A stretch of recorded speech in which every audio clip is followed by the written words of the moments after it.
In this week's reading, it was about differential reinforcement procedures.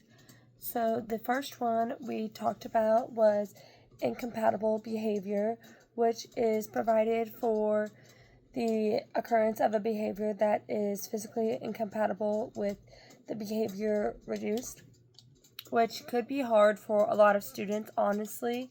And in my classroom, I would like saying, raise your hand to be called on for a behavior to be a reinforcement.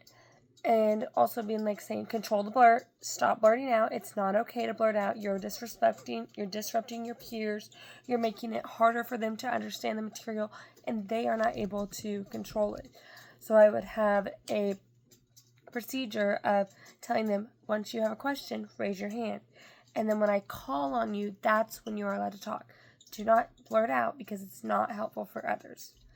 The second one is alternative behavior, which is provided for the occurrence of a targeted behavior and is the opposite of the behavior that is being reduced, which could be when a kid is hitting others during playtime, or like hitting others to get attention. They're like, hey, hey, hey, hey, and they're just hitting and hitting until they get what they're wanting. And for them to stop this, I could have them ask to play or say, can I have a turn? I would like to play with that. Is it all right if I have this toy, Robbie? Or is it okay if I take a turn with this toy? And so then they would know, all right, they're taking turns, and would know, oh, they felt bad when I was hitting them, instead of using my words and saying, all right, let's take a time out.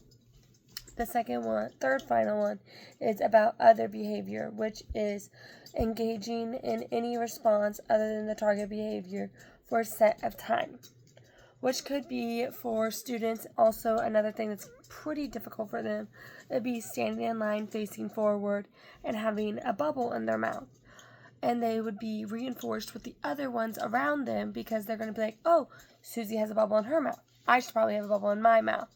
So then they'll be like, oh, maybe if I have the bubble in my mouth, then I could get a token, or I could get like a dragon dollar, and I could get reinforced for doing the positive thing instead of talking over everyone, blah, blah, blah, and moving on instead of going on with what should be talked about with versus what they're actually maybe interested in, and being reinforced by the positive instead of the negative, and knowing I should not be talking right now. It is not my time to be talking.